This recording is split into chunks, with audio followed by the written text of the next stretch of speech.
Hello, क्या मेरी 25 लाख की लॉटरी लगी है? ये कैसे? मैंने लॉटरी की टिकट खरीदी ही नहीं थी। वो आपने पिछले साल ऑनलाइन खरीदा था, वो आपको याद नहीं है। ये भी ठीक है, चलो मुझे इसको विड्रॉ करने का प्रोसीजर बताओ। अगर आपको विड्रॉ करने हैं पैसे तो आप अपनी पर्सनल डिटेल जैसे Aadhaar card number, PAN card number जल्दी जल्दी इस कॉन्टेक्ट पे एसएमएस कर दो। क्या मैं पूछ सकता हूँ आप किस बैंक से बात कर रहे हो?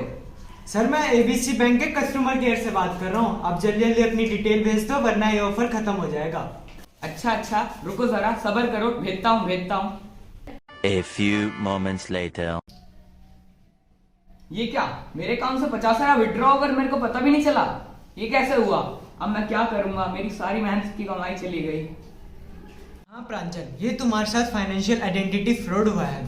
इस स्कैम में फ्रॉडस्टर ने तुम्हें झूठा लालच दिया और तुम इस लालच में फंस चुके हो।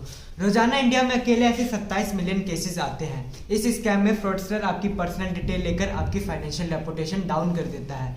यह स्कैम अक्सर अनअवेयर लोगों के साथ ही होता है। अच्छा, मेरे तो पैसे चले गए, अब मैं क्या करूं? ऐसे स्कैम में हमेशा काम रहना चाहिए। And according to the government of India section 66 of RT penal code 2000, if any fraudster is caught, sure you have to pay a compensation of 1 lakh rupees and have 1 year imprisonment. Hello Arisha. Hi. अरे यार, आप ये phone में क्या कर रहे हो? चलो कहीं बाहर घूमने चलते हैं ना। अरे वो मैंने अपना इलेक्ट्रिसिटी बिल पे नहीं किया था ना, तो बस उसी के रिगार्डिंग मेरे पास मैसेज आया है, मैं वही चेक कर रही हूँ। क्या मैसेज आया है? Dear customer, your electricity power will be disconnected tonight at 9:30 PM, so please pay your bill from electricity office. अरे यार, ये वाला मैसेज तो मेरे पास भी आया था। अच्छा, हाँ, लेकिन मेरे तो सारे बिल्स क्लियर है। बट मैंने अपना बिल पे नहीं करा ना, तो इसलिए मुझे मैसेज। अगर मेरी मानो तो इस लिंक के थ्रू ना बिल पे मत करना। क्या पता ये कोई फ्रॉड हुआ तो। फ्रॉड क्यों होगा? इन्होंने तुमसे तभी मैसेज किया ना कि मैंने अपना बिल पे नहीं करा। हाँ, ये भी हो सकता है। 1 hour later. Oh no Ankita, आपने सही कहा था, एक फ्रॉड ही निकला। मेरा जो बिल था वो 2000 का था और मेरे अकाउंट से 20,000 विड्रॉ हो गया। मैंने कहा था ना ये फ्रॉड हो सकता है। As you all here seen that how she became the victim of cybercrime, and in fact this incident has recently happened with one of our known person and he has lost his money, and even police has raided in 22 states and caught 65 criminals regarding this instance only. So please be careful about such messages and don't ever click on any links. Thank you. Excuse me, क्या मुझे आपका phone मिल सकता है? मेरा brother hospital में, मेरे phone की battery रह गई, मेरे को अर्जेंटली कॉल करना है। ठीक है, नंबर बताइए। नोट करिए 555 अरे ये वाला नंबर तो स्विच ऑफ आ रहा है, मैं दूसरा नंबर ट्राई करती हूँ। ओके, ये वाला नंबर भी स्विच ऑफ आ रहा है। चलो कोई नहीं, थैंक यू आपका। ओके भाई। A few moments later. अरे ये अकाउंट से 50,000 कैसे विड्रॉ होगा? जैसा कि आपने देखा, जब मैंने उनको अपना फोन दिया तो उन्होंने उसमें एक कोड डायल किया जो था *401# और आगे वो नंबर जिस पे उनको फॉरवर्ड करवाना है। इस तरह मेरे फोन के सारे कॉल्स और मैसेजेस उस नंबर पे फॉरवर्ड कर दिए जाएंगे और अब वह इंसान मेरे बैंक OTPs, कॉल्स और मैसेजेस पे एक्सेस कर सकता है और मेरे ही बैंक से मनी विड्रॉ कर सकता है और वो मेरे ही रिलेटिव से मेरे बिहाफ पे पैसे भी मांग सकता है।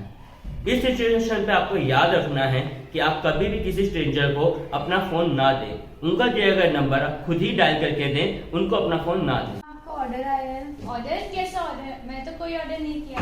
मैम बट मेरे पास आपका ऑर्डर प्लेस शो हो रहा है। आप प्लीज रीचेक करिए, मैंने कोई ऑर्डर नहीं किया। कोई नहीं, मैं आपके डायरेक्ट कॉल सेंटर से बात करवा देती हूँ। Hello hello ma'am, how can I help you? Hello, मेरे पास एक कुरियर पर्सन आया, वो मुझे कह रहे हैं कि उनके पास मेरा ऑर्डर शो हो रहा है, लेकिन मैंने यहाँ से कोई ऑर्डर नहीं किया। बट मैम आपका ऑर्डर शो हो रहा है। आपसे कोई गलती हुई होगी, आप चेक करिए, मेरा ऑर्डर नहीं है।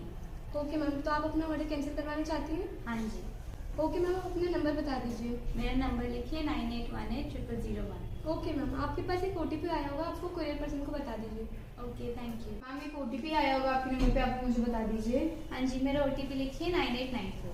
थैंक यू मैम, थोड़ी देर में आपका ऑर्डर कैंसिल हो जाएगा। Thank you. A few moments later. अरे ये क्या हुआ? मेरे अकाउंट से तो 1 लाख रुपए विड्रॉ हो गए, अब मैं क्या करूँगी?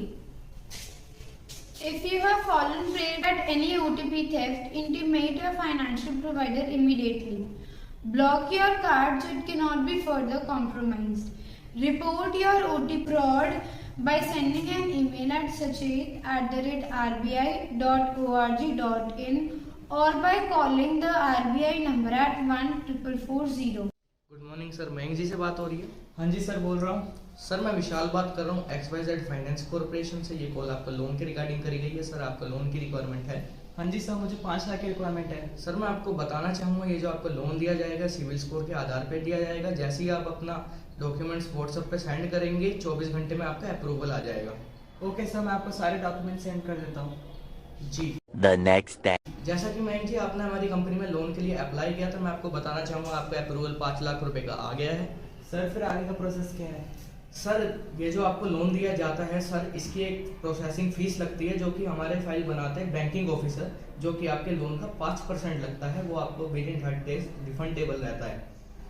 सॉरी सर, मेरे पास इतने पैसे हैं ही नहीं। अगर मेरे पास इतने पैसे होते तो मैं लोन ही क्यों लेता? आप मेरे लोन के अमाउंट से डिडक्ट कर दो। सर हमारे पास कोई भी गाइडलाइंस नहीं है, हम आपके लोन के अमाउंट में से डिडक्ट नहीं कर सकते, आपको पे करना ही पड़ेगा।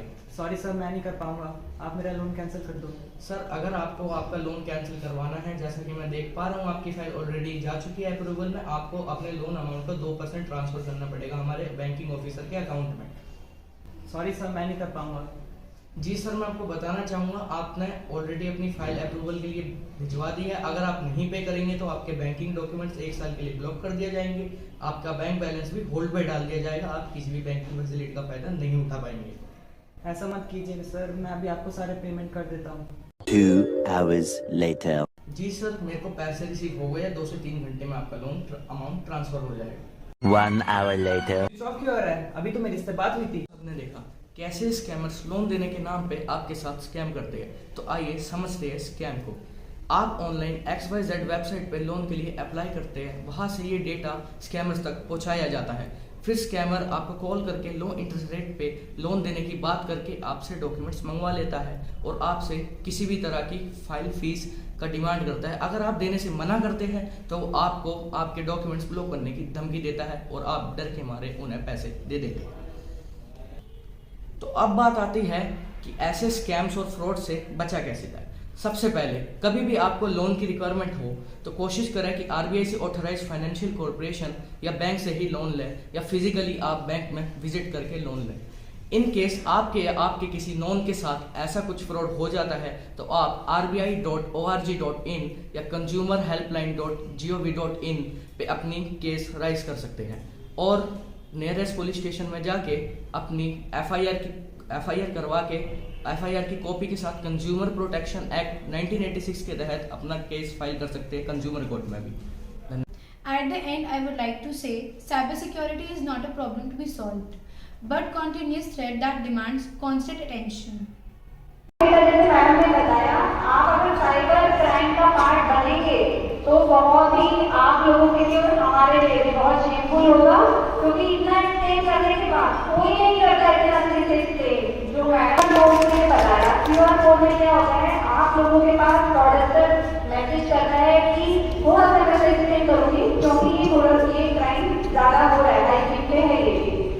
आप लोगों के पास मैसेज आता है, कॉल आता है कि हमें आपकी पेमेंट देनी है सर, या आपके पापा के, चाचा के, मम्मी के, किसी के भी पैसे करते हैं आपके अकाउंट में ट्रांसफर करते हैं, तो मैं आपको एक QR कोड भेज रहा हूँ, आप उसको स्कैन करें और आपका पैसा आपके अकाउंट में आ जाएगा। तो इसलिए मैंने बताया QR कोड को जब हम स्कैन करेंगे तो पैसा आएगा कि जाएगा? जाएगा। तो कभी भी अगर कोई हमें QR कोड स्कैन करने को बोले और कहे कि इसको स्कैन करो और आपके अकाउंट में आपका अमाउंट आ जाएगा, तो बेटा इस चीज को दिमाग से निकाल लेना। अगर आपने QR कोड को स्कैन कर दिया और फिर क्या होगा, आपके अकाउंट में पैसा जाएगा ही जाएगा, कभी वापस नहीं आएगा। ठीक है, हम टीचर जैसे असाइनमेंट देते हैं तो हम उसको कहाँ पर सर्च करते हैं? नॉर्मली क्या देखते हैं हम, कहाँ पर सर्च करते हैं? गूगल। गूगल, बहुत बढ़िया। गूगल पे आप ना हर चीज सर्च करना। गूगल पे टीचर ने जो असाइनमेंट दिया है, आपको कुछ पढ़ना है, कार्टून देखने हैं, कुछ भी XYZ, एक चीज नोट कर लो, गूगल पर कभी भी कस्टमर केयर का नंबर सर्च नहीं करना। कस्टमर केयर का, एनी कस्टमर केयर, चाहे वो बैंक का हो, चाहे किसी शॉपिंग साइट का हो, चाहे आपके बिजली के इलेक्ट्रिसिटी वाले का हो, बैंक से रिलेटेड है, अगर आपने उसमें डाला कि मुझे customer care of ICICI bank, तो स्टार्टिंग के 10 नंबर आएंगे मोबाइल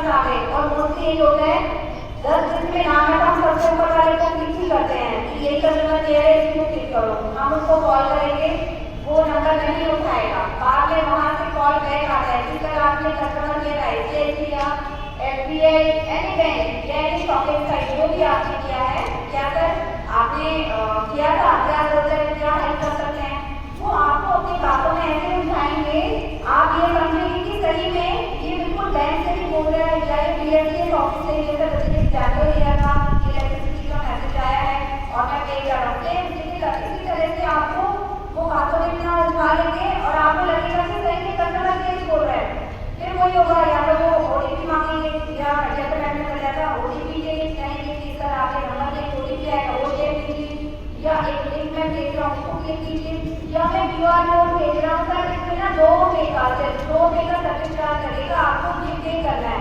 तो बेटा कहीं पर भी अननोन पर्सन को कभी भी कोई चीज ना तो स्कैन करनी है ना ऑनलाइन कोई उनको लिंक को क्लिक नहीं करना है, किसी से OTP शेयर नहीं करना है।